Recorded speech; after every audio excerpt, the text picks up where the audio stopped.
I'm going to introduce, let's first introduce Small Sister. Small Sister is a very small group of mainly Dutch citizens that know a bit about computers, and they are a bit concerned about what happens to privacy, especially where computers are involved. The main thing we like to do is provide information on computer and online privacy so that people know how they can involuntarily endanger their privacy and how they can avoid things. We like to educate people about the value of encryption, learn them that there are tools available that provide them very good privacy, and we also inform politicians about what the effects are of their measures. We're not only aiming at other people, but also trying to do some politics and getting those in. As a last part, we are giving information about privacy solutions, but we find that there are some holes in what's available. There are very good tools available, and we don't feel like reinventing another wheel, but there may be holes that need to be patching, and we like to do that too. And what I'm doing, I'm just here as a developer talking about my project that I think is very interesting. The tool, it's the first tool that Small Sister is making as tool is SmallMail. Email is, the current standard email is bad for privacy. And even if you use a good tool as PGP, it still remains bad for privacy because as you look at the data retention directive, your provider can read, knows where you send the mail, and the governments ask them either to keep it or directly send them a carbon copy of John sent a message to Alice at that time, sometimes even how many bytes. And what's the tool? Well, we want to protect the ordinary citizens. Well, a lot of people already have good tools for privacy. Think the government itself, the intelligence agencies. And another thing is we would like to point out and show how fatally flawed the concept is of data retention. Like, we take all people and collect all information about all their communications, and well, I don't think it will become safer, but they collect a lot of data, and I think on the wrong things. What is SmallMail doing? Well, we don't really look at anonymizing the people that are communicating with each other.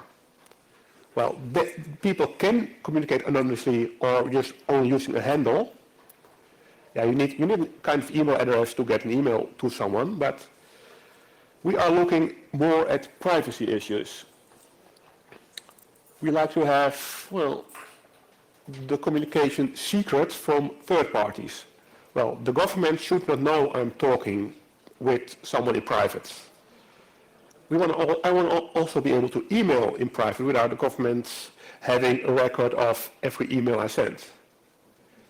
And to achieve that, we also like to hide that communication is happening as far as possible.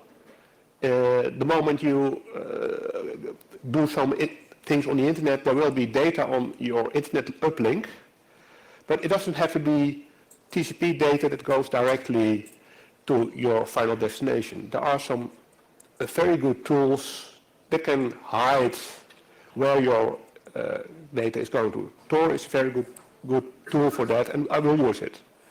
And the thing is, keep it simple. Don't reinvent wheels. Just add to a great body of privacy code that already is there and use it when needed. Yeah, we want email. That's a client-server protocol. But SmallMail is because of privacy, very, very different from SMTP. One thing is, well, we don't just encrypt the body of the message, we also encrypt the header, which means that the server operator only sees someone knocking on his door, can you dump this message in the mailbox for that person? The server operator doesn't know what the handler is of the one who sends the email.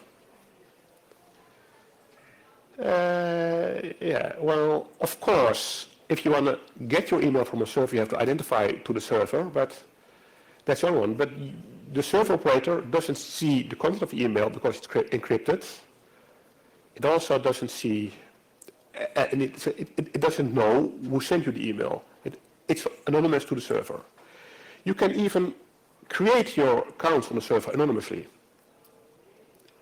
if the server operator allows it. And the server is simple. It's a simple script that anybody can run on his own computer and, well, handle a server. It can be distributed. The server can be in a totally different country, so it's hard for the authorities to find out what it is. To achieve a privacy between the one that sends the sender of the email and the server operator, we use the hidden service from Tor. Tor is a program I recommend, but most of you can use it. You will use it as a web proxy, anonymizing web proxy. The normal operation is that you send a web request into Tor, and in the end, it will move it through its network to a server, and you'll get a web page back. Yeah, it's a very good use, and I recommend everybody to install it, try it out, use it when needed. But we use a different feature in Tor, the hidden servers. We have a server, and our proxy, Tor proxy, is specially configured to know about that it can receive some information. What happens, this server points a computer in a network of the Tor network actually introduction point. Well, it goes for it, and all of those computers can be in totally different continents. They will be in a proxy network handling data, so it's not entirely clear that the byte that goes over this link also goes over that link. You hide a lot of your data transfer. And when a client wants to make a connection, it's a bit... it connects... Oh, wrong button.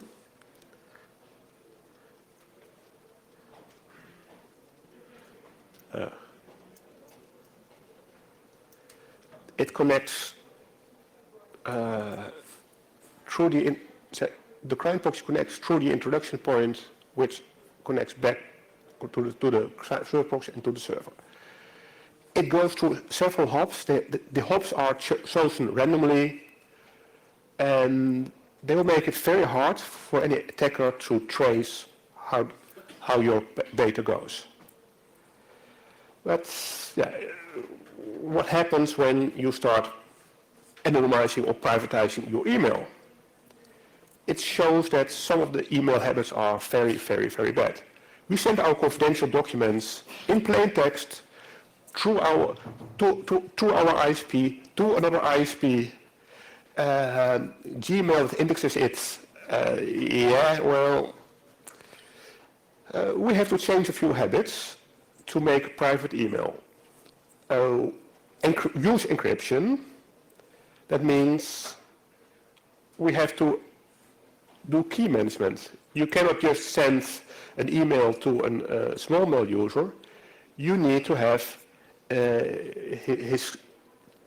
his public key, so you can encrypt your email and he can decrypt it again. We made a simple fee card with the SmallMail address and the private key, so it's relatively easy to exchange, but it's still something that is different. And yeah, there are some issues with message lists, message listings. Well, the server hides the time that it received the message from the person that receives, the client that downloads the message. So the client, well, it helps to remove traffic errors, but yeah, it makes that message send times are not there. The subject of the message is encrypted, so we need to decrypt the message before we can just put a subject line in the header. It's a bit different.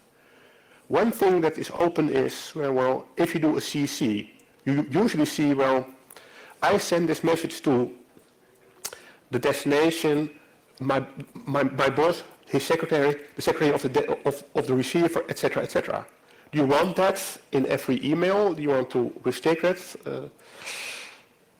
Well, I don't want to have a CC list of all customers that received the promotional offer.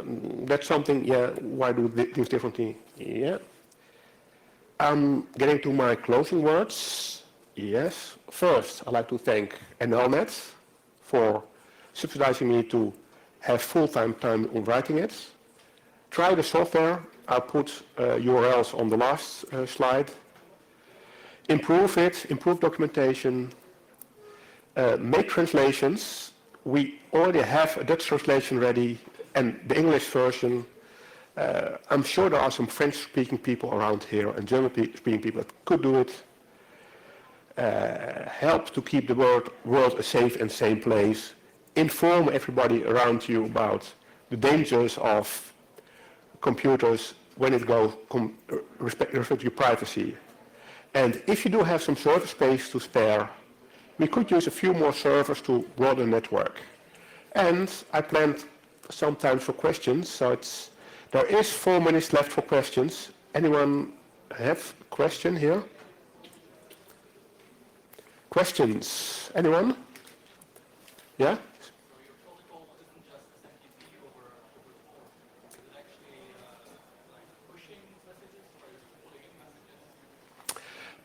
It's, let's say, it does, well, someone compared it with IMAP, but it has a message push command, and it can pull messages and index messages. It doesn't do anything like message forwarding because, well, how do you send a message failure when you want to, when the server doesn't, you don't want the server to know, but in Tor, all of the servers are connected on the internet, so forwarding is not necessary anymore. That was in UECP days a requirement, but nowadays it's, well, everybody is connected to everyone.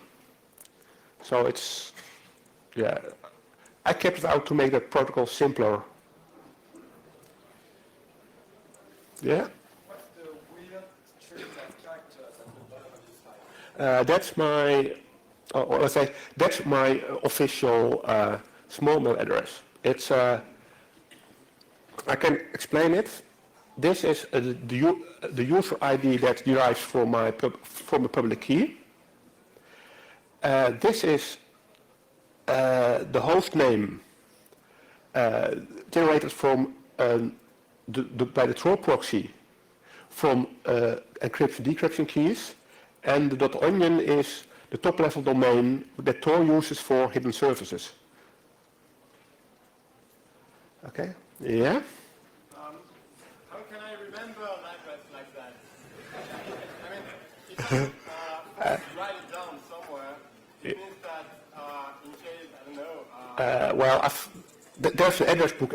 There's an address book in the client that works nicely. So it's, and I'm just programming on. You can just say Peter, associating Peter in your client with this address. Don't you need very big business cards, though? You haven't seen the public key, the fee card. Yes, it's with the PGP public key. Okay. Yeah. Is it suspectable to spam or not? You can spam if you want, but yeah, how should any server know about the difference between the whistleblower or the one that's whistleblowing his own Viagra shop? Okay. 1, 2. Do another question, but I see this alarm clock will ring soon. Nobody? Okay, thank you.